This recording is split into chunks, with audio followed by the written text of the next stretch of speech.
Bismillahirrahmanirrahim. Viewers, welcome to my channel and thank you for watching and liking my videos. Cost and management accounting के ऊपर informative videos के लिए आप मेरे channel को subscribe करें और बेल आइकन को दबाएं ताकि आपको नोटिफिकेशंस मिलते रहें। आज हम लोग बजटेड बैलेंस शीट के ऊपर डिस्कशन करेंगे और ये देखेंगे कि हम एमएस एक्सेल को यूज करके बजटेड बैलेंस शीट कैसे बनाते हैं। बजटेड बैलेंस शीट बनाना सीखने के लिए मेरी वीडियो आखिर तक देखें और लाइक करना ना भूलें। आइए डिस्कशन स्टार्ट करते हैं। बैलेंस शीट का सिंपल सा फॉर्मेट है कि आपको पहले अपने एसेट्स लिखने हैं। कैश जो एसेट है ये आपको आपके कैश बजट से मिलेगा। बैलेंस जो है रॉ मटेरियल्स इन्वेंट्री आपको रॉ मटेरियल इन्वेंट्री के बजट से मिलेगी। फिनिश्ड गुड्स इन्वेंट्री आपको फिनिश्ड गुड्स इन्वेंट्री के बजट से मिलेगी। फिर टोटल करंट एसेट्स जो हैं वो आपके पास ये आ जाएंगे इनको टोटल करके। फिर इसमें से आपने प्लांट एंड इक्विपमेंट आपके पास इंफॉर्मेशन ओपनिंग बैलेंस शीट में दी हुई होगी। फिर बिल्डिंग एंड इक्विपमेंट की और एक्यूमुलेटेड डेप्रिसिएशन भी ओपनिंग बैलेंस शीट में होगी और इस दफा की डेप्रिसिएशन उसमें आप ऐड करके इसको एक्यूमुलेट बना के लिख लेंगे। तो टोटल आपके पास प्लांट एसेट्स इतने आ जाएंगे और टोटल एसेट्स आपके पास ये होंगे। प्लस इसके अलावा आप करंट लाइबिलिटीज का जब सेक्शन बनाते हैं other side of the balance sheet तो उसके लिए अकाउंट्स पेएबल रॉ मटेरियल्स के आपके पास ये आपको अकाउंट्स पेएबल जो मैंने आपको याद होगा कि स्केड्यूल बनाते हुए डिस्कस किया था कि 50% of the amount would be क्या होगी जी के एंडिंग बैलेंस होगा अकाउंट्स पेएबल का। तो ये आपको यहाँ पे नजर आ रहा है। इसी तरीके से अकाउंट रिसीवेबल का भी एंडिंग बैलेंस आपको यहाँ पे नजर आ रहा है। ये भी आपको आपके कलेक्शन स्केड्यूल से मिल जाएगा। ओके, फिर उसके बाद कॉमन स्टॉक आपके पास इतना था, आपने रिटेन्ड अर्निंग्स आपकी इतनी थी, पिछले साल की इतनी थी, प्लस इसमें आपने ऐड कर दिया तो ये आ गया आपके पास, और टोटल आपके पास इक्विटी इतनी थी, इन दोनों को आपने प्लस किया तो आपके पास टोटल लाइबिलिटीज एंड इक्विटी की फिगर आ गई और इसको बैलेंस शीट के अंदर हम लोगों ने मेंशन कर दिया। तो इस तरीके से हम बैलेंस शीट बनाते हैं। और balance sheet budgeted balance sheet बनाने के लिए जो इंफॉर्मेशन यूज की गई है वो यहाँ पे पूरे के पूरा जो है वो यहाँ पे मेंशन की गई है कि हम लोग किस सेल से क्या क्या इंफॉर्मेशन लेके आए हुए हैं ताकि हम लोग यहाँ पे आपको बता सकें कि किस तरीके से है। आप अगर पिछले वाले में जाएं तो यहाँ पे ABCDEFGHIJ के ये वाले दिए हुए हैं। ये आपको बताया हुआ है कि ये ABC से A से लेके J तक जो फिगर्स आपको यहाँ पे मेंशन हुई हुई हैं वो कैसे कैलकुलेट हुई हुई हैं वो इस स्लाइड के अंदर पूरी की पूरी जो है वो एक्सप्लेन की हुई हैं। तो ये हम लोग जो है वो खुद से भी बैलेंस शीट को इंशाल्लाह बनाएंगे अपने जो है वो एक्सेल को यूज करके। तब आपको ये सारी की सारी चीजें जो है वो इंशाल्लाह क्लियर हो जाएंगी कि ये बैलेंस शीट जो है वो हम कैसे बनाते हैं। सबसे पहले जो है वो मैंने एक फॉर्मेट बना लिया है बैलेंस शीट का। उसी तरीके से मैंने ऊपर हेडिंग्स दे दी हैं ईच क्वार्टर के लिए भी और at the end of year भी।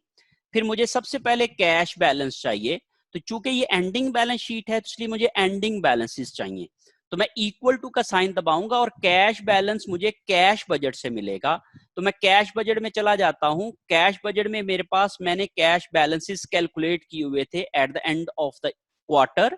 तो ये मेरे पास एंडिंग बैलेंस है इसका, मैंने इसको रेफर कर दिया इधर और इसी वाले को यहाँ पे कॉपी कर दिया, इसी रेफरेंस को, इसी फॉर्मूला को। तो मेरे पास ये आ गया। और जो ईयरली कॉलम के अंदर मैंने एंडिंग बैलेंस जो देना है that is basically fourth quarter balance. जो आप समझ लें कि ईयरली कॉलम में फोर्थ क्वार्टर बैलेंसेस आएंगे।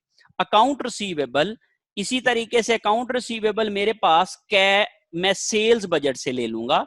यहां पे कलेक्शन बजट मैंने बनाया था तो और उसमें मैंने ये कहा था कि आखिरी वाले क्वार्टर की जो सेल्स होंगी इसका जो है मल्टीप्लाई बाय 30% जो बेसिक डाटा में था मेरे पास वो वाला जो है कॉलम क्या है जी के वो मुझे अगले क्वार्टर में मिलेगा। तो ये मैंने फिगर जो है वो यहां पे फिक्स कर दी और ये मेरे पास आ गई जी उस क्वार्टर के अंदर कि भाई ये वाला मेरा जो है वो अकाउंट्स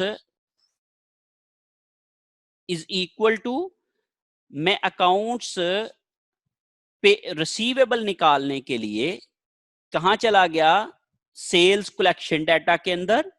कलेक्शन डाटा में मैंने कहा ये जो मेरी क्वार्टरली सेल्स थी इसका जो है वो 30% जो मेरा बेसिक डाटा में था 30%, ये बेसिकली क्या है, मुझे अगले क्वार्टर में मिलेगा। तो पहले क्वार्टर की जो सेल्स था उसका 30% नेक्स्ट क्वार्टर में मिलना है, तो ये मेरा पहले क्वार्टर के अकाउंट रिसीवेबल हैं। इसी तरीके से सेकंड, थर्ड एंड फोर्थ के भी अकाउंट रिसीवेबल आ जाएंगे। वही फॉर्मूला मैंने सब जगहों पे कॉपी कर दिया और जो भी क्वार्टर की सेल्स थी उसको मल्टीप्लाई कर दिया 30% के साथ, इस सेल के रेफरेंस के साथ, तो ये मेरे पास आ गया। और आखिरी वाले कॉलम में मैंने वही वाला काम करना है कि एंडिंग फोर्थ क्वार्टर की फिगर यहां पे लेके आनी है। इसी तरीके से रॉ मटेरियल्स के लिए जो मेरी इन्वेंट्री थी ये मैंने यहां पे इज इक्वल टू, ये मेरे पास मटेरियल बजट से आ जाएगा। अब यहां पे मटेरियल बजट में देखें तो मेरे पास desired ending inventory of raw material ये थी, मल्टीप्लाई बाय, मैं बेसिक डाटा पे चला जाता हूं और बेसिक डाटा में मेरे पास रॉ मटेरियल पर पाउंड की कॉस्ट दी हुई है ये वाली, इसको इसके साथ मल्टीप्लाई कर दूंगा तो ये मेरे पास क्या आ जाएगा, रॉ मटेरियल एंडिंग इन्वेंट्री आ जाएगी फर्स्ट क्वार्टर की, फिर सेकंड क्वार्टर की भी इसी तरीके से, फिर थर्ड की और फिर फोर्थ की, और आखिरी वाले कॉलम में मैं फोर्थ वाली को रेफर कर दूंगा और आखिरी कॉलम में ईयरली कॉलम में फोर्थ की आ जाएगी। Finished goods inventory is equal to, ये मेरे पास एंडिंग इन्वेंट्री के बैलेंस में या प्रोडक्शन बजट के बैलेंस में से आ जाएगी। आप यहां पे देखें कि ये ending inventory add desired ending finished goods inventory first quarter में मेरे पास थी 6000 मल्टीप्लाई बाय मैंने किया एंडिंग इन्वेंट्री फिनिश्ड गुड्स की पर यूनिट कॉस्ट थी 13, इसको मैंने किया और इसके साथ मैंने इसको रेफर कर दिया, तो मेरे पास ये एंडिंग इन्वेंट्री की फर्स्ट क्वार्टर की फिगर आ गई। फिर इसी तरीके से सेकंड क्वार्टर की, मीन सेकंड क्वार्टर में एंडिंग इन्वेंट्री के जो यूनिट्स थे multiply by per unit cost that is 13, जो मैंने फिनिश गुड्स इन्वेंट्री के बजट में कैलकुलेट की थी। इसी तरीके से थर्ड क्वार्टर में, इसी तरीके से फोर्थ क्वार्टर में, और आखिरी वाले ईयरली कॉलम में मैं फोर्थ क्वार्टर की फिगर दे दूंगा। इन सब को मैंने टोटल किया तो मेरे पास करंट एसेट्स टोटल आ गए, और इसी वाले फॉर्मूला को मैंने सब जगहों पे कॉपी कर दिया तो मेरे पास टोटल आ गए। अब मैंने प्लांट एंड इक्विपमेंट की फिगर देनी है, दैट इज लैंड। तो लैंड मेरे पास ओपनिंग बैलेंस शीट में मुझे गिवन होगी, this is my opening balance sheet, और इसके अंदर ये जो लैंड की फिगर है ये मुझे गिवन है। ये मैंने यहाँ पे कॉपी कर लिया, चूंकि हर जगह पे ही यही सेम रिवाइज हो रही है तो इसलिए मैंने इसको फिक्स कर दिया और सारी जगहों पे यही वाला कॉपी कर दिया, और आखिरी वाले कॉलम में फिर उसी तरीके से फोर्थ क्वार्टर की फिगर को रेफर कर दिया। अब building and equipment, building and equipment की फिगर मैंने यहाँ पे नीचे कैलकुलेट की है। सबसे पहले मुझे चाहिए बिगिनिंग बैलेंस, ये मैंने क्या किया, इज इक्वल टू, मेरे पास ओपनिंग बैलेंस शीट थी, ओपनिंग बैलेंस शीट में ये मेरे पास बिल्डिंग एंड इक्विपमेंट की फिगर दी हुई है, ये मैंने रेफर कर दी। अब इसमें मुझे हर साल जो परचेज की हुई हैं ये मुझे फिगर चाहिए। बेसिक डाटा पे चला गया, बेसिक डाटा में मुझे मालूम है, मैंने गिवन है कि भाई हर क्वार्टर में मैं कितना इक्विपमेंट परचेज कर रहा हूं, ये मैंने यहां पे दे दिया। इसी को मैंने अगले वाले कॉलम्स में रेफर कर दिया तो ये हर जगह पे हर क्वार्टर की मुझे इक्विपमेंट परचेजेस यहाँ पे कॉपी हो गई, और यहाँ पे मैं इसको सम कर लूंगा तमाम कॉलम्स को, तो ये मेरे पास सम हो गया। अब इसी लिहाज से मैं यहाँ पे एंडिंग बैलेंस कैसे कैलकुलेट करूंगा, ये ओपनिंग था प्लस इसमें ये आ गया और ये एंडिंग आ गया, तो मैं इन सब को दोनों को सम कर लूंगा तो ये एंडिंग बैलेंस आ जाएगा। पहले क्वार्टर का एंडिंग बैलेंस अगले क्वार्टर का ओपनिंग होगा, इज इक्वल टू, ये मैंने किया, और इसी तरीके से जब मैंने इन दोनों फिगर्स को प्लस किया तो ये आ जाएगा, और सेम इसी तरीके से ये इसका एंडिंग है इसका ओपनिंग हो जाएगा, इन दोनों को प्लस किया तो इसका एंडिंग आ गया, इसका एंडिंग जो है वो इसका ओपनिंग हो जाएगा, इन दोनों को ऐड किया तो ये एंडिंग आ गया, और यही वाला एंडिंग बैलेंस जो है वो ईयरली में भी शो हो रहा होगा। अब मैं ये वाली फिगर जो है वो अपनी ऊपर बैलेंस शीट में रेफर कर सकता हूं बिल्डिंग एंड इक्विपमेंट की, तो इज इक्वल टू मैं करके यहाँ पे ये वाली फिगर रेफर कर दूंगा और इसी वाले फॉर्मूला को अगली जगहों पे कॉपी कर लूंगा, और आखिरी वाले कॉलम में मैं ये वाली फिगर जो है वो रेफर करा दूंगा, तो इस तरीके से मेरे पास ये भी आ गया। अब एक्यूमुलेटेड डेप्रिसिएशन, ये भी इसी तरीके से मैं कैलकुलेट कर लूंगा। मेरे पास एक्यूमुलेटेड डेप्रिसिएशन जो है वो ओपनिंग बैलेंस मेरी बैलेंस शीट में, ओपनिंग बैलेंस शीट में गिवन है। तो ये मेरे पास एक्यूमुलेटेड डेप्रिसिएशन 2,92,000 की फिगर अवेलेबल है, ये मैंने यहां पे रेफर कर दी। इसमें मैंने अब हर साल की जो डेप्रिसिएशन है वो ऐड करनी है, हर क्वार्टर की। तो इज इक्वल टू मेरे पास मैन्युफैक्चरिंग ओवरहेड के अंदर कुछ डेप्रिसिएशन दी थी, depreciation factory related, that is 15,000, ये आ गई। प्लस मैंने क्या किया कि जो सेलिंग एंड एडमिन एक्सपेंसेस थे उसमें भी डेप्रिसिएशन थी, डेप्रिसिएशन फॉर फैक्ट्री रिलेटेड 10,000। तो ये वाली दोनों जगहों पे डेप्रिसिएशन मैंने कॉपी कर ली, प्लस कर ली, और इन्हीं को मैंने हर एक क्वार्टर में रेफर कर दिया। तो इस तरीके से मेरे पास हर एक क्वार्टर की डेप्रिसिएशन आ गई। पहले क्वार्टर में ओपनिंग बैलेंस में जब इस क्वार्टर की डेप्रिसिएशन ऐड करूंगा तो एक्यूमुलेटेड एट द एंड आ जाएगी। तो इन दोनों को सम किया तो ये आ गया।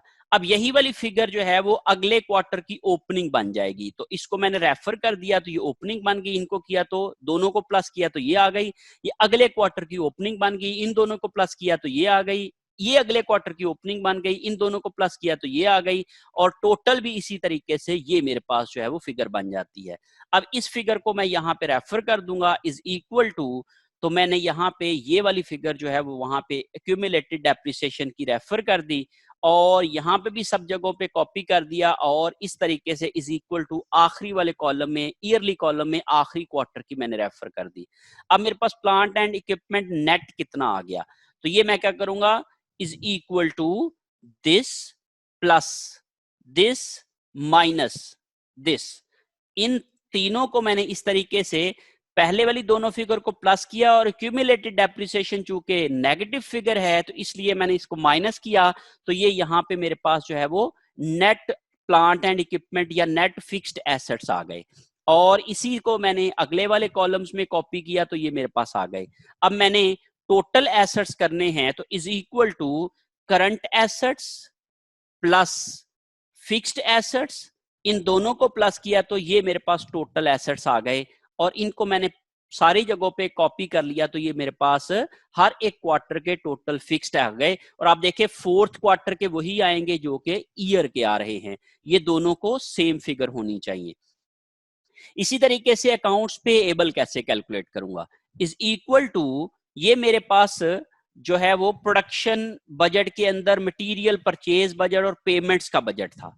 तो मैंने ये कहा कि पहले क्वार्टर की जो पेमेंट्स थी उसका 50% जो बेसिक डाटा में था, 50% of that figure will be received in next quarter. तो मैंने इसको फिक्स कर दिया वही वाली फिगर को, ये मेरे पास आ गया।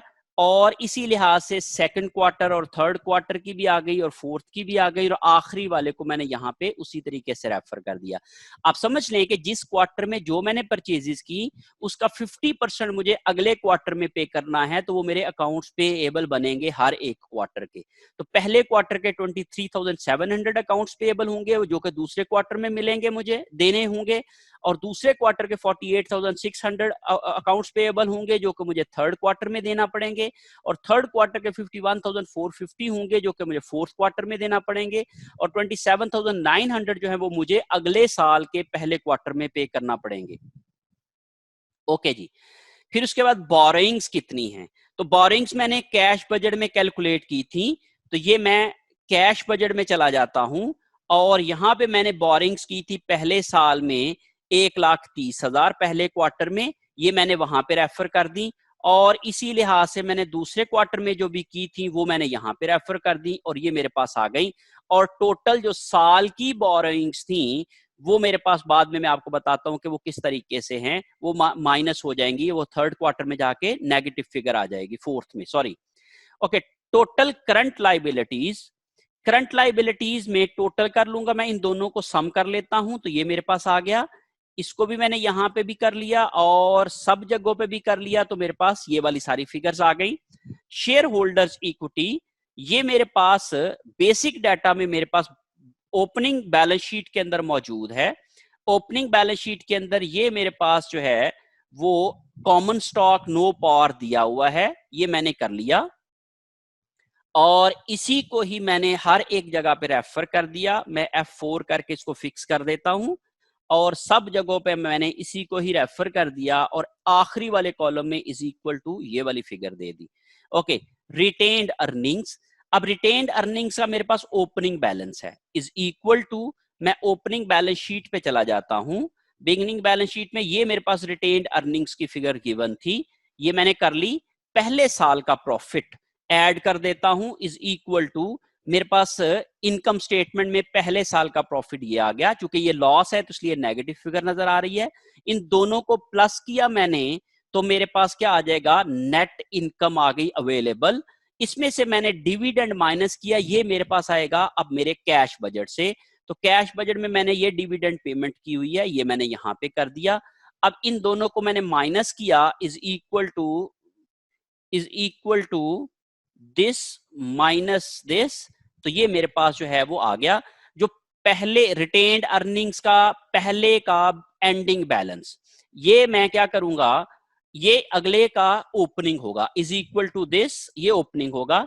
दूसरे साल की भी इसी तरीके से मैं क्या कर लूंगा, उनकी प्रॉफिट्स को कॉपी कर लूंगा यहाँ पे और टोटल प्रॉफिट आ जाएगा। इन दोनों को मैंने ऐड किया तो ये आ गया, उसमें से मैंने डिविडेंड को माइनस कर दिया तो मेरे पास ये आ गया, और इन सब को मैंने किया तो ये मेरे पास दूसरे क्वार्टर का एंडिंग रिटेन्ड अर्निंग्स आ गया, जो कि अगले क्वार्टर की फिर ओपनिंग बन जाएगी। इसको मैंने किया, इस साल का प्रॉफिट ऐड किया, टोटल इनकम आ गई, उसमें से डिविडेंड माइनस किया तो मेरे पास ending balance of retained earnings आ गया, जो कि अगले क्वार्टर की ओपनिंग बैलेंस है, तो ये मैंने रेफर कर दिया। इस साल मुझे फिर इस क्वार्टर में 31,900 का लॉस हुआ, जो मैं कि इनकम स्टेटमेंट में नजर आ रहा है, यहां पे मैंने इसको रेफर कर दिया। इन दोनों को मैंने नेट किया तो 5,28,000 नेट इनकम आ गई, 8,000 मैंने इसमें से डिविडेंड पे कर दिया, 5,20,000 मेरे पास रिटेन्ड अर्निंग्स आ गई, और ये मेरे पास जो ईयरली बैलेंसेस आ गए। अब मैंने यही वाला बैलेंस वहां पे रेफर कर देना है रिटेन्ड अर्निंग्स के, तो ये पहले क्वार्टर का बैलेंस आ गया, फिर दूसरे का, तीसरे का और चौथे का, और आखिरी वाले में मैंने आखिरी का रेफर कर देना है। अब स्टॉक होल्डर्स इक्विटी, इन दोनों को मैं प्लस करूंगा तो टोटल स्टॉक होल्डर्स इक्विटी आ जाएगा। इन सब की जगहों पे मैंने फॉर्मूला को कॉपी कर लिया तो मेरे पास टोटल आ गया, और टोटल लाइबिलिटीज एंड इक्विटी में क्या करूंगा, इज इक्वल टू, ये करंट लाइबिलिटीज हैं प्लस ये वाली टोटल इक्विटी है, इन दोनों को किया तो ये मेरे पास total liabilities and share holders equity की फिगर आ गई। इन सब जगहों को मैंने कॉपी कर दिया, तो आप जरा गौर करें, 696,600, 696,600 और 726, ये फिगर जो है वो थोड़ी अच्छा कहाँ पे आई है, ओके यहाँ पे गलती हुई है। हम क्या करेंगे बेटे, इज इक्वल टू ये वाली पिछली फिगर यहां पे करेंगे, 1 मिनट जी, is equal to this plus पिछले जो इस साल हमने फिर कर्ज लिया, ये वो वाली फिगर दोनों को प्लस करके लिखेंगे यहां पे। ये हमारे पास जो है वो 8,56,700 पूरी हो गई, और इज इक्वल टू तीसरे साल भी चूंकि ये वाला जो है वो हमारे पास रहेगा, और चौथे साल में जाके हमने इसको पे कर दिया तो ये हमारे पास बैलेंस हो गया 986,350, 986,350। तो ये हमारे पास गलती हो रही थी। हमने क्या किया मैं आपको बता देता हूं, बोरिंग्स में पहले साल हमने 1,30,000 रुपए देने थे, दूसरे साल हमने 1,30,000 भी देने थे और 70 और ले लिए तो हमारे पास 2 लाख देने थे। तीसरे क्वार्टर में भी हमने 2 लाख रुपए पे करने थे, तो ये हमारे पास जो है वो बोरिंग्स में आता जाएगा। और चौथे साल हमने चूंकि इसको पे कर दिया कैश बजट के अंदर, तो ये हमारे पास कैश में से निकल गया, तो इसलिए हम लोगों ने यहाँ पे कोई पैसा जो है वो बोरिंग्स नहीं देनी है, तो इसलिए हमारे पास 0 आ जाएगा। तो अब हमारे पास टोटल जो है वो आप जरा गौर करें, तो हमारे पास जो है वो यहाँ पे एंड पे कोई भी बैलेंस नहीं है, आखिर में 0 है, तो इज इक्वल टू मैं इसको भी यहाँ पे कर लूंगा तो ये 0 आ जाएगा। इस लिहाज से मेरे पास जो है ये टोटल जो है वो कंप्लीट हो जाएगा। ये आपको थोड़ा सा ये देखना पड़ेगा, कुछ स्केजुअल्स बना के, कुछ वर्किंग्स करके, ये वर्किंग्स हैं इसकी, इनको आप लोगों को उस तरीके से करना पड़ेगा और बाकी सारी चीजें होंगी, क्योंकि अब हम लोगों ने इस क्वेश्चन को कंप्लीट कर लिया है। अब आप इसको देख लीजिएगा कि जहां जहां पे आपको नहीं समझ आ रही है तो आप इसको समझ सकते हैं।